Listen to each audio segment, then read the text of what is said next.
हमारे द्वारा दिए जाने लेटेस्ट अपडेट सबसे पहले अपने मोबाइल पर पाने के लिए हमारे चैनल लेटेस्ट टेक्नोलॉजी को सब्सक्राइब करना ना भूलें। साथ ही अपना प्यार बरसाते रहें, लाइक एंड कमेंट्स कर बहुमूल्य सुझाव से अवगत कराते रहें। श्रोताओं, आज की कानूनी सलाह कार्यक्रम में आज हमारे साथ हैं अधिवक्ता संतोष यादव जी। इनसे हम बातचीत करेंगे कि संविधान के अंतर्गत किस प्रकार के आरक्षण दिए गए हैं और इस आरक्षण के संदर्भ में जिस तरह से आज के समय में देखा जा रहा है विवाद की स्थिति बन रही है, तो ऐसे मुद्दों पे हमसे बातचीत करेंगे और जानने की कोशिश करेंगे कि संविधान के द्वारा किस प्रकार के आरक्षण के प्रावधान है और विधि सम्मत तरीके से किस प्रकार दिए जाने चाहिए। तो सबसे पहले बहुत बहुत स्वागत करते हैं संतोष यादव जी इस कार्यक्रम में। धन्यवाद विश्वनाथ जी। तो संतोष यादव जी, बहुत बहुत आपका नमस्कार करते हैं, धन्यवाद देते हैं। और आज ये कार्यक्रम, जैसा कि आज हम बातचीत कर रहे हैं कि संविधान सभा में लोगों को किस तरह से आरक्षण दिया गया है और आज जिस प्रकार से जातियों के बीच विवाद की स्थिति उत्पन्न हो रही है, आरक्षण को लेकर विवाद की स्थिति उत्पन्न हो रही है, हमारा समाज एक दूसरे के आगे विवाद की स्थिति उत्पन्न कर रहा है, तो ऐसा किन परिस्थितियों में हो रहा है, इसके बारे में आप अपनी राय को से अवगत कराइए। विश्वनाथ जी, सर्वप्रथम यह बता दें कि हमारे जो संविधान निर्माता थे वो सामाजिक समरसता लाना चाहते थे और जिस समय हमें आज़ादी मिली उस समय समाज का एक तबका जो अभी भी समाज के मुख्य धारा से अपने आप को पीछे महसूस कर रहा था, उसी उद्देश्य या उसी बात को ध्यान में रख करके हमारे संविधान निर्माताओं ने संविधान में ही ऐसे प्रावधान बनाए जिससे उनको हम समाज के मुख्य धारा में ला सके। या हम लोग सभी जानते हैं कि संविधान में मौलिक अधिकार दिए गए हैं और मौलिक अधिकार में ही समता का अधिकार अर्थात सभी को समान अधिकार प्राप्त है। और इसमें दो बातें कही गई है, विधि के समझ समानता और विधि का समान संरक्षण। विधि के समझ समानता का अर्थ हुआ कि चाहे प्रधानमंत्री हो चाहे आम आदमी, सभी कानून के नजर में बराबर हैं। लेकिन दूसरा पक्ष वही देखते हैं कि विधि का समान संरक्षण, उसमें हम पाते हैं कि जो समाज के निम्न तबके के लोग हैं उनको कानूनी रूप से संरक्षण दिया जाए ताकि वो भी समाज में बराबर का हक पा सके। इसी को ध्यान में रख करके, चूंकि देखिएगा संविधान के अनुच्छेद 14 से लेकर के 18 जितने तरह के विभेद हैं उनको समाप्त कर दिया गया है। 15 में स्पष्ट कर दिया गया किसी भी प्रकार से किसी को भी जाति, लिंग, जन्म स्थान के आधार पर भेदभाव करने का निषेध है। लेकिन साथ में ही अनुच्छेद 15(3) में यह भी उल्लेख कर दिया गया है जो समाज के ऐसे तबके हैं जो समाज के सामाजिक और शैक्षिक रूप से पिछड़े हैं उनको सरकार विशेष सुविधा मुहैया कराएगी। इसी उद्देश्य को ध्यान में रखते हुए चाहे वो महिलाएं हो चाहे बच्चों, उनको भी विशेष लाभ देने का प्रयास किया गया है। बहुत ही अच्छे बातों को बता रहे हैं, संविधान से संबंधित बातों को हमारे बीच रख रहे हैं संतोष यादव जी। लेकिन हम आपसे ये जानना चाहेंगे कि आज के अगर हम पब्लिक डिबेट्स को अगर हम देखें, अगर न्यूज़ चैनल्स को देखें, तो वहाँ पे आजकल यह मुद्दा उठाया जाता है कि आज़ादी के 70 सालों के बाद भी क्या आरक्षण मिलना चाहिए या फिर आरक्षण का क्या स्वरूप होना चाहिए, इस बात को लेकर लोगों में विवाद है। क्योंकि आज़ादी के 70 सालों के बावजूद क्या हम उसी चौराहे पे खड़े हैं या हमें आरक्षण की परिभाषा को बदलने की आवश्यकता है या संविधान के नियमों को बदलने की आवश्यकता है। आरक्षण जो संविधान बनने के समय जो दिए गए थे उसमें यह प्रावधान भी साथ में जोड़ दिया गया था कि उन आरक्षणों को अगले 10 वर्षों के बाद समीक्षा की जाएगी। लेकिन राजनीतिक कारणों के कारण या राजनीतिक लाभ लेने के कारण उस संविधान जो प्रावधान बनाए गए थे उसको यथावत बने रहने दिया गया, उसका कोई भी आगे चल करके विश्लेषण नहीं किया गया। हालांकि इसे लेकर के बार बार आवाज लोगों के द्वारा उठाया जाता है कि संविधान में दो ही बातें को क्यों जोड़ा गया, सामाजिक और शैक्षिक दृष्टिकोण से ही, उसमें आर्थिक शब्द क्यों नहीं जोड़ा जा रहा है। इस बात को लेकर के ज़्यादा वर्तमान समय में हम देख रहे हैं। ये एक तरफ देख रहे हैं स्वर्ण जो है वो अपने आप को कभी कभी वंचित महसूस कर रहे हैं, वहीं दूसरी तरफ ST SC जो उच्च पदों पर या फर्स्ट क्लास ऑफिसर ही बन गए वो भी आरक्षण का लाभ ले रहे हैं। कहीं ना कहीं ये देखा जाए तो कहीं ना कहीं ये जायज़ भी महसूस होता है कि अगर कोई नीचे तबके के लोग अगर ऊंचे अधिकारी बन जाते हैं तो उनके बाल बच्चे होते हैं, उनके जो रिश्तेदार होते हैं वो आरक्षण के कितने योग्य होते हैं या फिर जो स्वर्ण होते हैं उनका क्या दोष है जो अगर ऊंची जाति में अगर वो जन्म लिए हैं उन्हें आरक्षण उनके बच्चों को, गरीब बच्चों को नहीं मिल पाता है। तो ये कहाँ तक विधि सम्मत प्रतीत होता है। आप ठीक बोल रहे हैं लेकिन हम आपको बता दें कि जो चूंकि ओबीसी में भी आप देखते हैं जिसको अदर बैकवर्ड क्लास कहते हैं, उसमें भी 2 कैटेगरी बना दिया गया है। एक ऐसे कैटेगरी जो फर्स्ट क्लास ऑफिसर हैं या जिनका आय 8 लाख से सालाना ऊपर है, उन्हें आरक्षण के लाभ से वंचित रखा गया है। जबकि वही दूसरी तरफ देखते हैं ओबीसी के, जिनको क्या किया गया है कि 8 लाख से जिनका कम आय है उनको ओबीसी की श्रेणी में संरक्षण दिया गया है सरकारी तौर पर। लेकिन वही देखते हैं एसटी एससी, उसमें किसी प्रकार का कोई विश्लेषण अभी तक नहीं किया गया है। हालांकि वर्तमान समय में देख रहे हैं हम लोग एसटी एससी एक्ट जो 1989 का है, उसमें कुछ संशोधन की बात सरकार द्वारा कही गई है, जिसका पूरे भारत में हम लोग विरोध के रूप में देख रहे हैं। ऐसा मानना है कुछ लोगों का कि ये जो किया जा रहा है वो कहीं ना कहीं हमारे अधिकारों को छीना जा रहा है, लेकिन वास्तविक रूप से ऐसा नहीं है।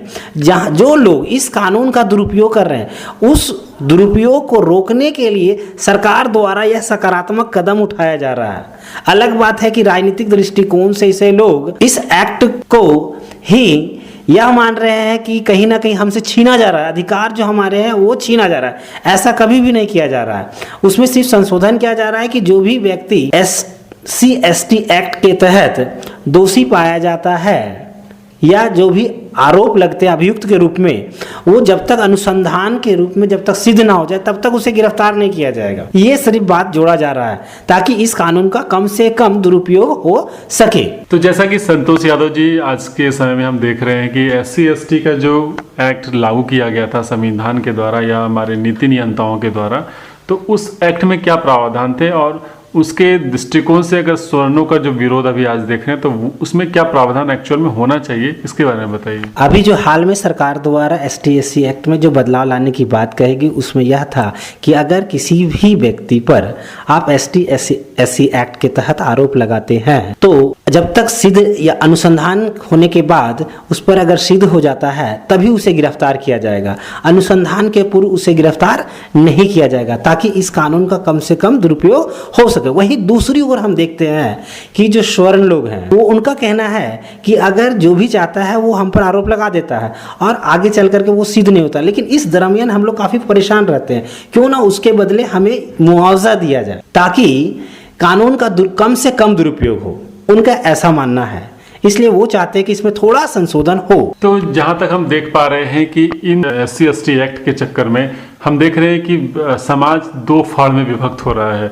तो ऐसे में नीति नियंताओं को क्या होना चाहिए और आपसी समझ से कैसे सुलझाया जाना चाहिए इस विवाद को? आपकी समझ के अनुसार क्या होना चाहिए? इस मुद्दा पर राजनीति कम होनी चाहिए, और दूसरी तरफ बुद्धिजीवी लोगों को आगे आकर के जो हमारे राष्ट्रीय स्तर के मंच हैं उस पर आकर के बहस करनी चाहिए कि आखिर वास्तविक रूप से जो आज़ादी मिले हुए 70 साल हो गए हैं और यह कानून जिसमें थोड़ा बहुत संशोधन होने की ज़रूरत है, क्या होना चाहिए या नहीं होना चाहिए।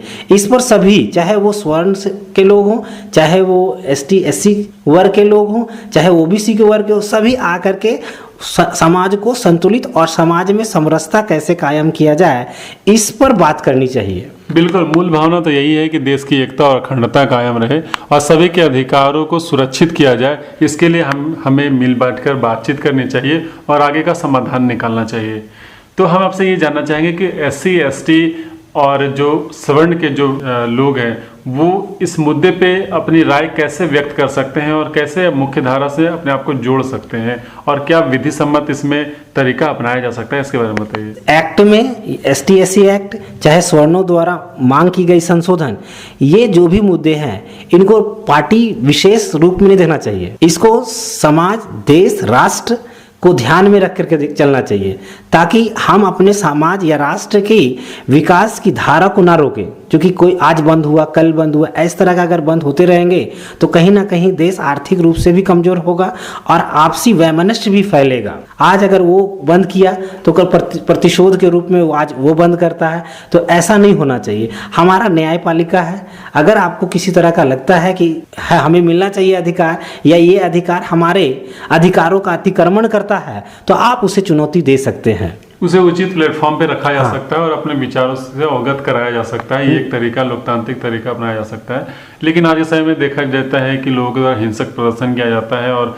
समाज को ही क्षति पहुंचाने का प्रयास किया जाता है। इस कार्यक्रम को जो सुन रहे हैं श्रोता काफी सारे जातियों से बिलोंग करते हैं, तो उनको आप क्या संदेश देना चाहेंगे इस कार्यक्रम के माध्यम से? हम यही बताना चाहेंगे कि पहले राष्ट्र है और राष्ट्र के हम लोग नागरिक हैं और हमें एक अच्छा नागरिक बनना चाहिए। अगर अच्छा नागरिक नहीं बनेंगे तो हमारा देश अच्छा नहीं होगा, आगे नहीं बढ़ेगा।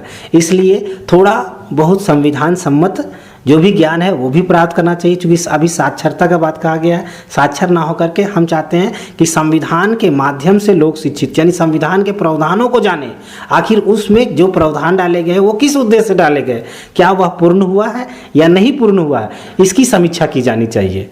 और आपसी भाईचारा और सौहार्दपूर्ण वातावरण के तहत अपने मुद्दे को सुलझाना चाहिए। अगर संविधान की मूल बातों को अगर अपने आप में आत्मसात करें तो कहीं ना कहीं इस तरह के जातिगत जो विवाद उत्पन्न होते हैं उनसे निपटा जा सकता है, उनसे छुटकारा पाया जा सकता है, आसानी से निपटा जा सकता है, बशर्ते सकारात्मक भाव मन में लाना चाहिए ताकि हम किसी के प्रति प्रतिशोध नहीं लाएं। क्योंकि जो भी प्रावधान संविधान में दिए गए हैं वो सबको एक दूसरे से कंधा मिलाकर चलने के लिए कहा गया है, ना कि एक दूसरे के कंधा पे धकेलने के लिए कहा गया है। इसलिए हम एक दूसरे के कंधा पे रख करके ही अपने आप को और अपने देश को भी आगे बढ़ाना चाहिए। क्योंकि सभी हम लोग एक देश के नागरिक ही हैं और एक ही देश में रह करके आपसी एकता, सद्भावना और अखंडता को बनाए रखने के लिए हमारा प्रयास होना चाहिए। इस उद्देश्य को ध्यान में रखते हुए हमें कानून के प्रावधान है उन्हें पालन करना चाहिए। जो भी कानूनी प्रावधान है वो न्यायपालिका पे छोड़ देनी चाहिए। आपको अगर लगता है कि आपके अधिकारों का हनन हो रहा है तो आप न्यायिक संरक्षण प्राप्त कर सकते हैं। इतना ही नहीं, संविधान के अनुच्छेद 226 और 32 ये दो ऐसे प्रावधान है कि आप सीधे अपने अधिकारों को लेकर के चुनौती उच्च न्यायालय और उच्चतम न्यायालय में आप कर सकते हैं। अगर इतना भी नहीं कर पाते हैं तो अगर वो जनहित से जुड़ा हुआ मामला है तो आप PIL भी दायर कर सकते हैं, जिसमें यानी कि संविधान के द्वारा कई सारे तरीके दिए गए हैं, कई सारे उपाय अपनाए जा सकते हैं और जातियों के बीच जो आपसी वैमनस्य का भाव है उनसे हम निजात पा सकते हैं। एक कुशल बुद्धिजीवी के रूप में अपने आप को रिप्रेजेंट करें और अपने आप को समाज के आगे लाएं ताकि जो समाज में विवाद आज के समय में उत्पन्न हुआ है उससे निजात मिल सके। बहुत अच्छे बिंदुओं पर आपने अपने बेबाक राय को रखा और हमें लगता है कि जो श्रोता इस कार्यक्रम को सुन रहे हैं इस मुद्दे पर अपनी राय अवश्य रखेंगे और एक सकारात्मक पहल करते हुए समाज को आगे बढ़ाने का कार्य करेंगे। समाज ऐसा है जो एक व्यक्ति से नहीं बनता है बल्कि व्यक्तियों के समूह से बनता है, और जब तक आपसी भाईचारगी नहीं रहेगी तो फिर आपसी टूटन पैदा होगा और उस टूटन को ही दूर करना हमारा मुख्य उद्देश्य है। और हम यही कहना चाहते हैं कि सभी चाहे किसी भी वर्ग से जुड़े हों, वे अगर सही मंच पे अपने विषय को रखेंगे तो उसका सही तरीके से समाधान निकलेगा। लेकिन अगर राजनीतिक दृष्टिकोण से या राजनीतिक चश्मे से देखेंगे तो शायद इसका सही अर्थ ना निकल पाए। चलिए, बहुत अच्छी जानकारियों को आपने हमारे श्रोताओं को अवगत कराया। उम्मीद करते हैं जो श्रोता इस कार्यक्रम को सुन रहे हैं काफ़ी लाभान्वित होंगे और अपनी जानकारियों को बढ़ा पाएंगे। बहुत बहुत धन्यवाद हमसे बातचीत करने के लिए। धन्यवाद। हमारे द्वारा दिए जाने लेटेस्ट अपडेट सबसे पहले अपने मोबाइल पर पाने के लिए हमारे चैनल लेटेस्ट टेक्नोलॉजी को सब्सक्राइब करना ना भूलें। साथ ही अपना प्यार बरसाते रहें, लाइक एंड कमेंट्स कर बहुमूल्य सुझाव से अवगत कराते रहें।